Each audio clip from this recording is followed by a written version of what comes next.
and welcome back to another episode of the Cryptcast. Joining me today is the lovely ZehOverseer. Yeah, I tell you what, man, don't get done watching them Japanese cartoon, man. Dang old talk about it right here on this here today Cryptcast, man. I did not expect that's the way you were gonna go about that. Yep, I was practicing that for like a month. Like, let me say it slower because I'm really proud of it. Yeah, I tell you what, man, don't get done watching them Japanese cartoons, man. Dang old talk about it right here on this here today's Cryptcast, man. That is, admit it, that's exactly how Boomhauer talks. Yes, it's pretty spot on. Anyways, yeah, welcome to Cryptcast, and today we're doing another review of an anime. Mm-hmm. And we kind of been on this one in the works for a while, because our last episode was a few months ago. So, yeah, before Halloween. Yeah. Yeah, that's a while ago. Sorry it took me so long. I'm not a binge watcher. Yeah, so there were some complications, and also just like anime viewing takes some time. So this time we are going to review Kill la Kill, which is a wonderful, wonderful Trigger anime, Studio Trigger, and it's one of the only other anime that ZehOverseer was actually interested in watching. So we did that. And Zay, would you like to give your initial thoughts, actually? Here's what I knew about Kill la Kill.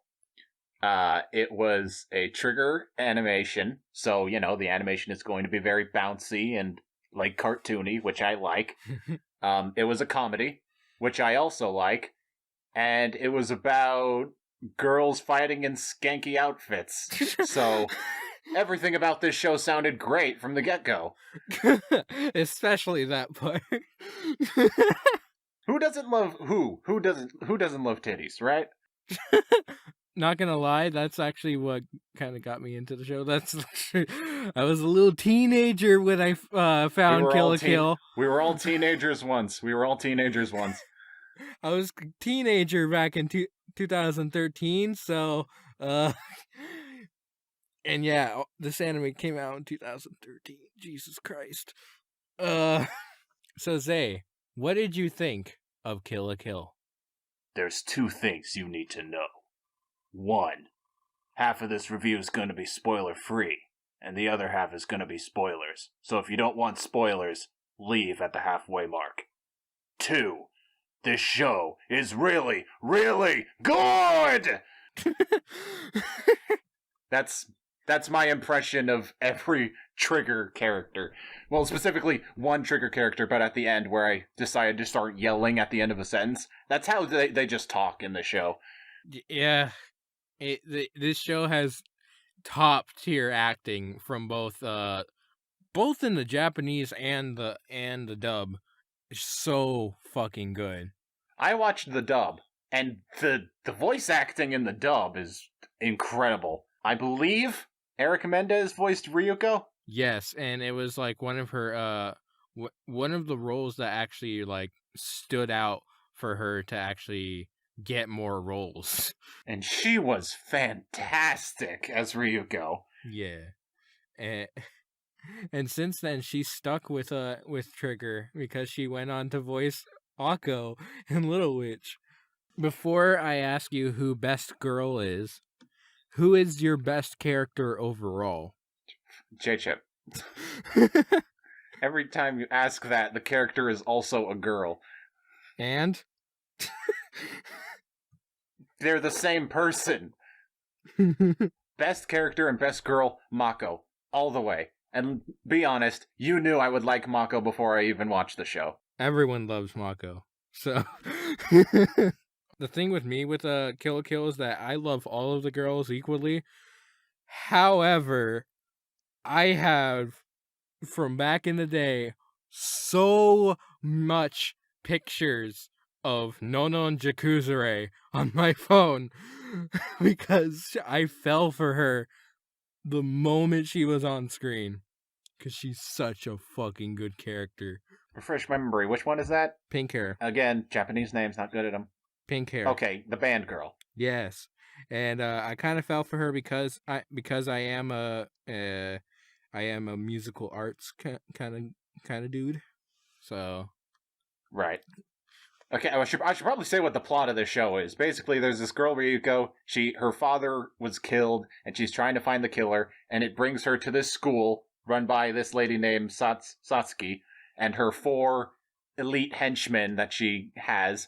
And basically, Ryuko is trying to find out the truth about who killed her dad.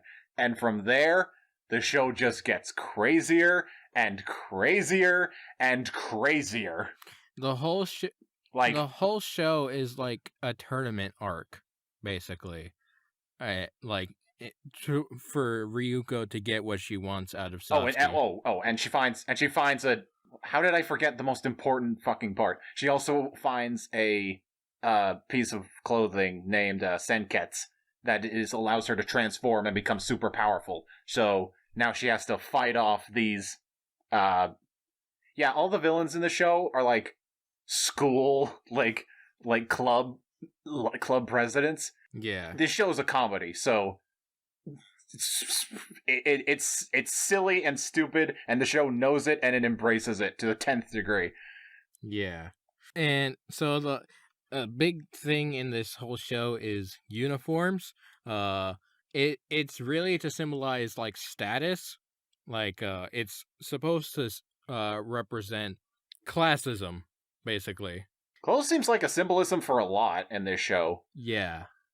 I mean, it's basically what the show is about. Yes.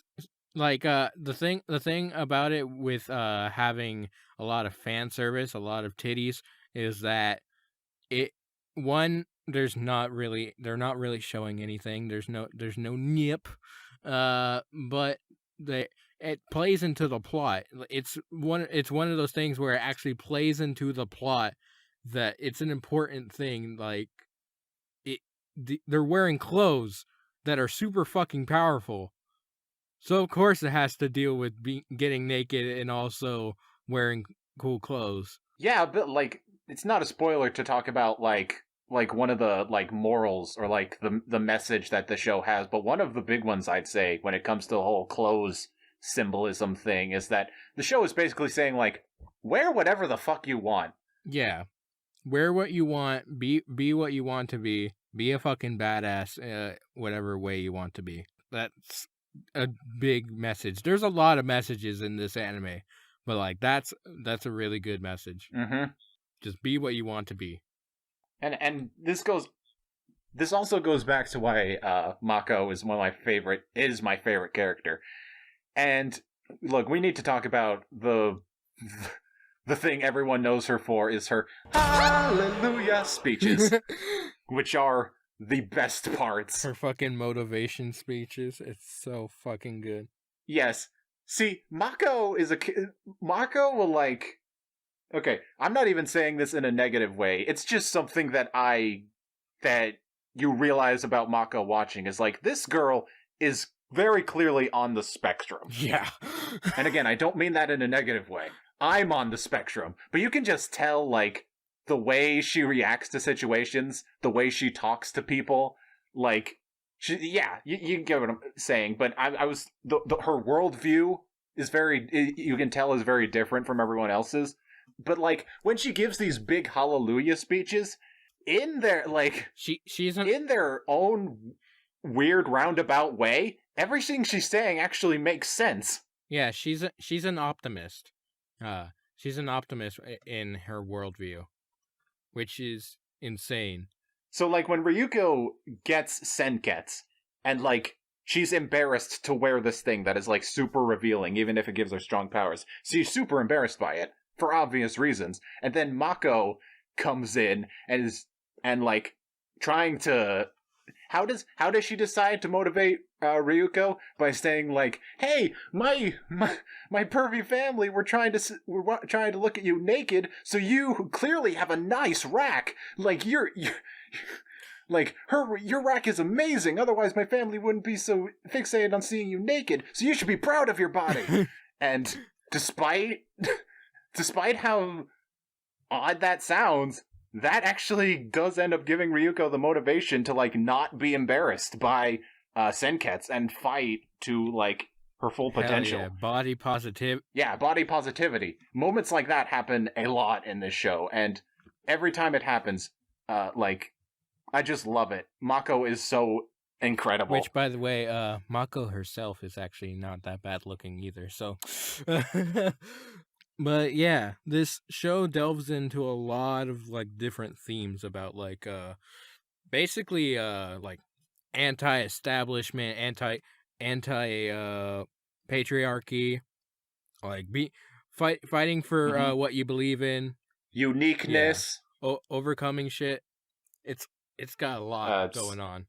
I mentioned them briefly, but Mako's like bizarre family, like the troublemaking kid, and like the perverted kid and father and dog, and the mom who's just completely oblivious to everything, and like and just like they eat worms in like what are they, croquettes? Croquettes. That's the thing. Those actually exist in the real world. It's just literally a mix of shit into like a fried thing, fried ball.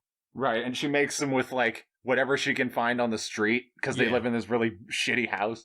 Yeah, and like when they were first introduced, I was totally expecting them to just be like the goofy side character comic relief.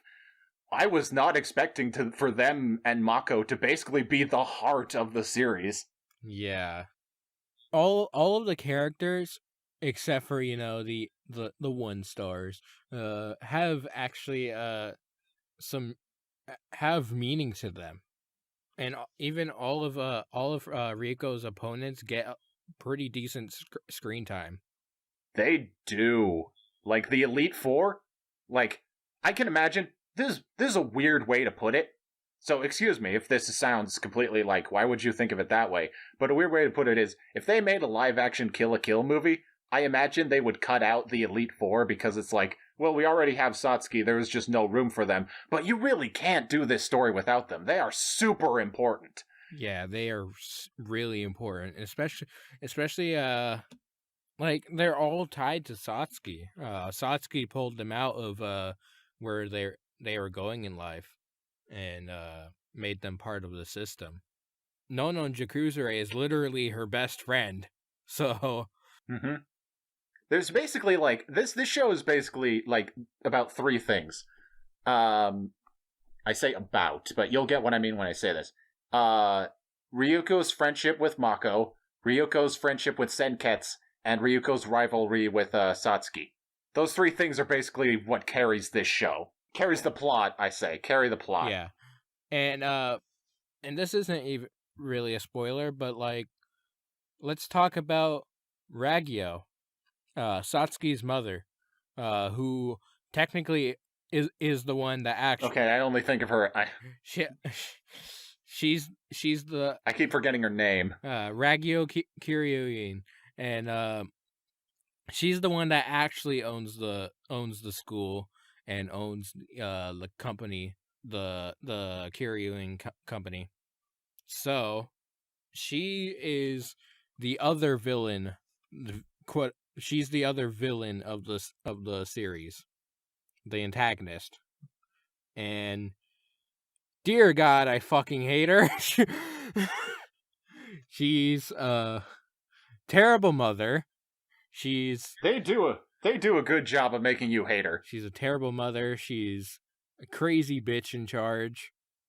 Like this show has a moment. Again, we'll talk about this more in the spoiler section. But this show has a moment with her where like the villains so far, like all their schemes have been really like, when you step back, they're really just super silly and cartoony and like over the top and like not at all serious. So you can still like laugh at just how like goofy this show is. But when it gets to her, like there's a flashback of like something she did in the past where it was just like, oh shit, this isn't funny anymore. So yeah, I want to say this show does the like airplane approach to comedy where the characters, like, everything is being taken super seriously. Like, the characters are all taking the situation they're in super seriously, but the situation itself is really goofy and silly and stupid. Like, that's like it's what's going on in the foreground is serious, but it's juxtaposed to what's going on in the background, which is just over the top and dumb. And that's what makes it so funny and so good. That's what makes it a trigger anime. Right. Like I forget who said this, but this is a really good quote of like, you know what's weird? I think it might have been a quote talking about Sonic. But and like the Sonic story, the stories in Sonic games where it's just like, when we say we want a more serious story, we don't mean we want it to be like super dark and grim. We just want the characters to take the situation seriously and not just be constantly throwing out jokes and one-liners the whole time. Because that's the thing. It doesn't matter how silly what's going on in your story is. If the characters are taking it seriously, then the audience will take it seriously. Yeah. And also, quick reminder that this was Trigger's first anime on the scene. This was their first anime as a studio after they left Gainax. And like Zay said when we watched it, what a fucking introduction. It's such a good introduction for starting out a studio. Oh yeah, the animation in the show is also incredible. The music in the show is fucking incredible.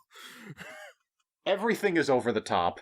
Everything is like super exaggerated. It's just fun to look at. You could watch this show on mute and you'd still get the appeal. Or you still enjoy it. I don't know what I'm saying. The animation is so good. Nothing against, animation that tries to go for a more realistic, look. Nothing against that. It's just a personal preference that I like my cartoons to look like cartoons. And that's the thing with Trigger is that they are actually inspired a lot by American animation, and you can really tell. Also, it's not a fight in this show. One more thing.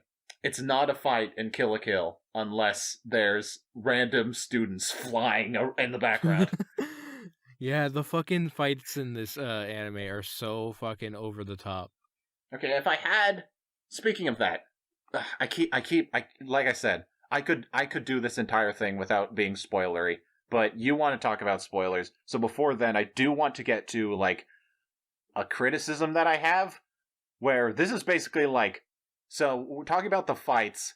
There's one fight in this show where like it's later in the series and it's up against JChip. You're gonna know what I'm talking about. I'm not gonna give spoilers yet, but it involves a giant crab robot, and yeah, it's against characters you've been following this whole series and some guy you literally just met, so you already know how this fight is going to end. And this fight lasts for like 5 to 10 minutes, and the whole time I was just so bored. Like, that's like, I like, even when I was watching it, I was just like, I want to bring this up in the podcast because I have been way too nice in these anime reviews. I have not, like, I've been struggling for criticisms. I gotta have something for this podcast. And that was the one time while watching this show that I was just like, I was just checking my watch, just like, oh my god, is this scene over yet? But that's the only criticism I really have. Everything else in the show is fantastic. Yeah, not every character. If I were to rank them, go ahead. That's the thing. See that part was in one of the arcs of the anime, and that wasn't really an interesting arc. Let's be honest. Which is weird when you talk about this anime, because to say that there's like a few arcs in a 24 episode anime, that's crazy. Mm-hmm. This show is so fast-paced. So much can happen in one episode. Like, trying to binge this show, I tried. Trying to binge this show is exhausting. Like, this show will set up it'll talk about this really big, huge in scope evil plan that the villains are planning, and they'll like talk about it as if it's this super important thing that's going to change everything, and you're just like, oh shit, whoa, I'm probably I've seen other animes. They're probably going to like spend the rest of this episode like building it up, and we're going to actually see it happen next episode. Oh shit, we're here. It's happening already. I forgot the show aired on Toonami. Holy shit. Yeah, that's the thing. I was salty actually for a few years because Toonami owned the dub rights, which made it impossible to watch on Netflix and anywhere else that had Kill la Kill, because Toonami owned the dub. But now, thank God, they let the dub be on streaming services now, because it's actually one of the best. It's actually one of the best dubs out there for any anime. So I'll fucking stand my ground on that. It is one of the best dubs in all of anime. I haven't seen a lot of other anime dubs, but this one was really good. Everyone did amazing. Mm-hmm. If I were to rank, this will be the last thing. I promise. Okay, if I had to rank the 3 animes I've watched so far, and please do not hate me, viewers, or all you weebs or anime fans watching, please do not hate me. If I had to rank them, they'd be Madoka Magica, Kill la Kill, and Evangelion. I know, best thing ever put to animation. Neon Genesis Evangelion is number 3. I know, please don't hate me, please. It's okay, you know why? Because Trigger worked on Evangelion. Boom.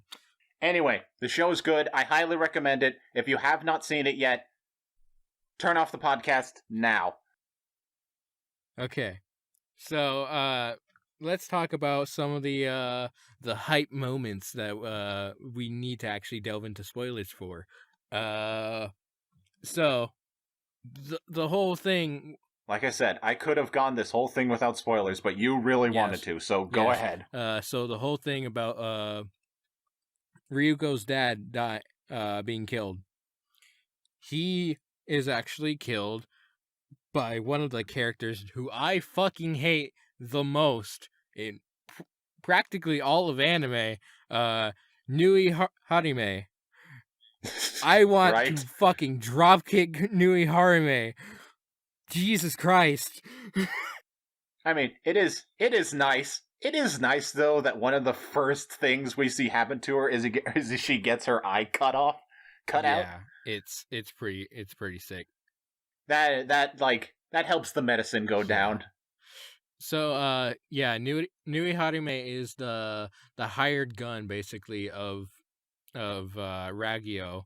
Like I said, is the real antagonist of this show, and I say real antagonist because Satsuki is actually she was never a villain. She was really actually trying to stand up to her mother. She was following in her footsteps to overturn her. Like, that's some smart shit. Like, I don't want to say she was like faking. She was like faking it the whole time, because she's still kind of a bitch, but she was never a villain. She was always a good guy trying to save the world and was willing to do whatever it took to do it. That's the thing with Satsuki's character. She's determined. She knew her mother's plans the entire time. So she knew exactly how to stop her. So, and Ryuko just came in and put kind of a little gander in those plans, and she had to deal with her. But in the end, she really needed Ryuko in the end. So, because she's her sister. Shit. Satsuki and Ryuko are sisters. And it's really cute, actually. In the end, in the end of the anime, it doesn't happen in the epilogue, but in the end of the anime, they end up being all normal and actually go on a sister date. They're so cute, hanging out. They actually act like sisters in the end. It's cute. But By the way, the oh shit, this isn't the oh shit, this isn't funny anymore moment.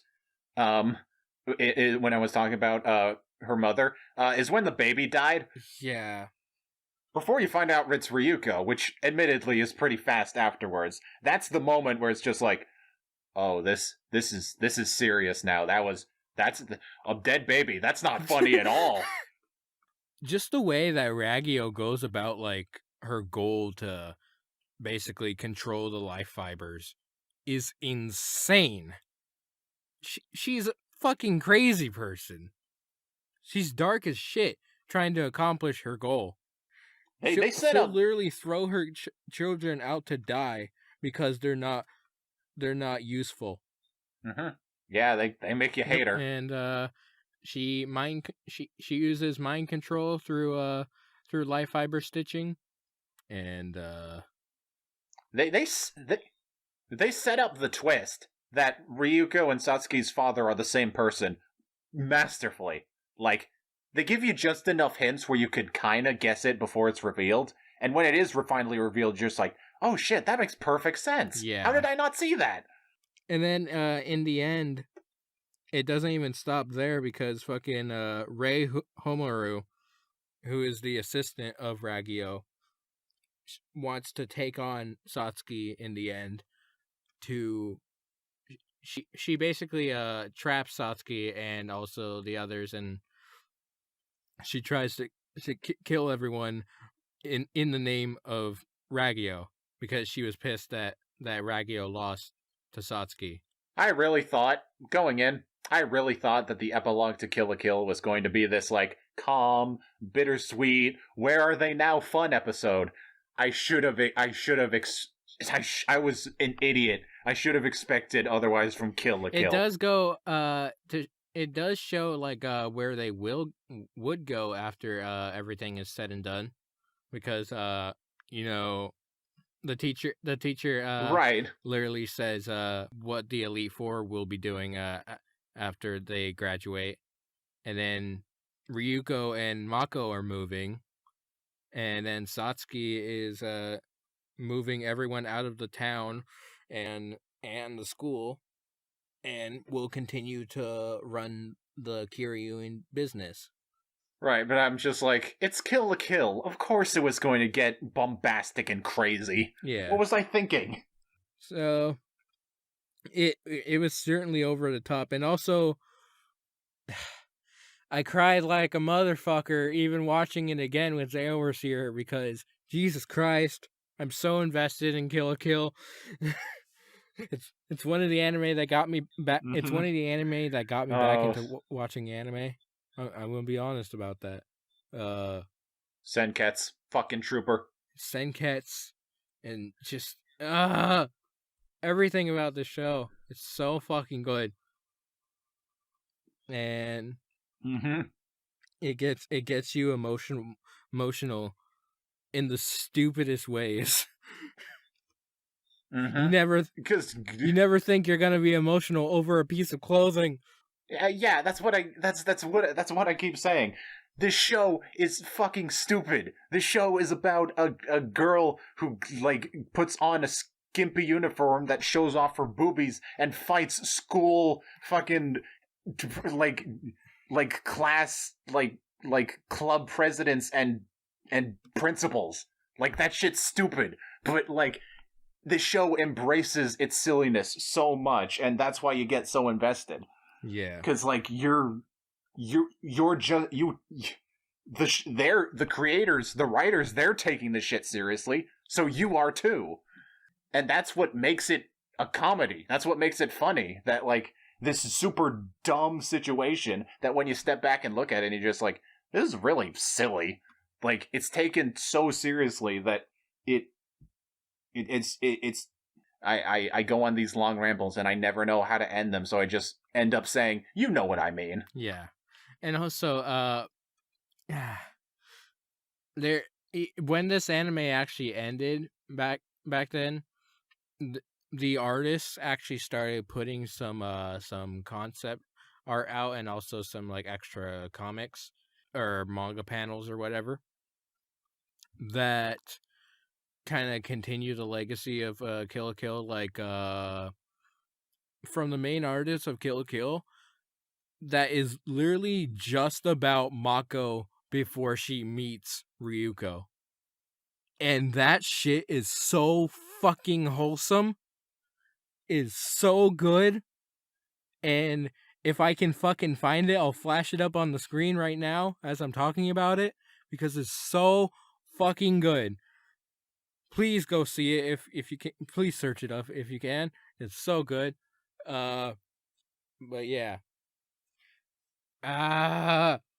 Also, I'm gonna speak on my fanboy moment now. That because of this show, I've been lucky enough to attend a trigger panel for the past, not for the past year, but ever since I started going to conventions back in like 2015, 2016 or whatever, I've had the pleasure of meeting and even talking to Trigger, because my local convention is one of the first U.S. conventions that they went to, and I'm so happy that I've gotten to show Zeh and share this amazing show that I'm passionate about, because to this day I have so many pictures of this show on my phone. I constantly post about this show. It's so good. Do you have any other thoughts? And in the end, isn't that what anime is really all about? So really, in the end, just don't lose your way, man. Just don't lose your way. Yeah. Don't lose your way. Don't lose your... Yeah. However the rest of that goes. Don't lose your way, because if you do, you're not going to be able to overcome things. Okay. I have been saving this for a while, that I want to get this, because like this has been on my mind since I finished the show. Okay. I swear to you, people watching at home or listening to this podcast, I swear this was not intentional. I went into this show mostly blind. JChip did not say anything to me about where the show was going. It's just a pure coincidence that this is the third fucking anime in a row where not only did the big reveal turn out to be it was aliens the whole time, and not only did the reveal turn out to be that those said aliens crashed on Earth a long time ago and they've been dormant and now they're about to wake up and eat humanity. Not only has that been the case for all three animes I've watched, but this is also the second anime in a row that I've watched where aliens crash down on Earth and have been dormant and are here now to eat humanity, but are also the reason we evolved from monkeys. What are the fucking odds? Unless that's just the thing. I don't know. I'm not a weeaboo. Do most anime involve, like, aliens?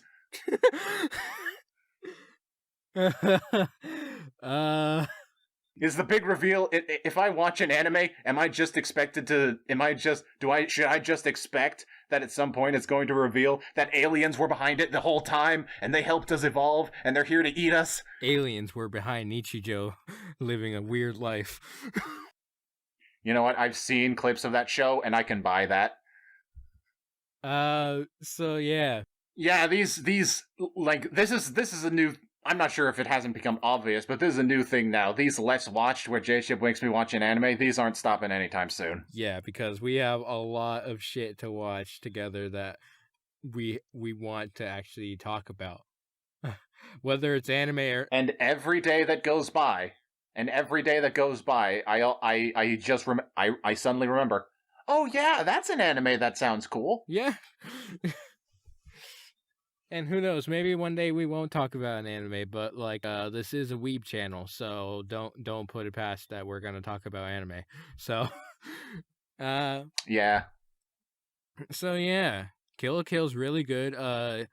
You can go watch it on Netflix, Hulu, Crunchyroll, and also I think it's still on Toonami in their archives, and I think sometimes they actually still do reruns of it on TV. So go search that up. It's such a good show. Any last thoughts, Zay? Every time you ask me that, I say nothing. I say that I got it all out, and like 10 minutes after we end the podcast, I'm just like, oh shit, I forgot to talk about this!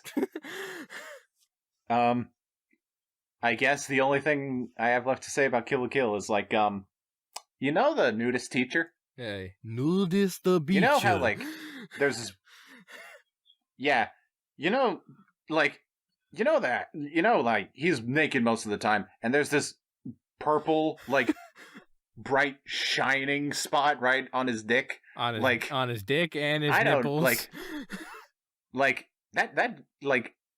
It doesn't matter. That shit, it doesn't matter what else is going on the scene. You cannot look away from it. It is an eyesore. It draws your eye. It's all the time, constantly. He's such a good fucking character. And just like everyone else in the show. Yeah, anyway. But yeah, Mako Vest Girl, I couldn't stop looking at the teacher's dick. That's all I have left to say. Go watch Kill la Kill. Go watch Kill la Kill. Anyways, thank you for watching, and check out more episodes of Cryptcast. More coming soon. Thank you. Bye-bye. Bye. Don't lose your way. We have to be.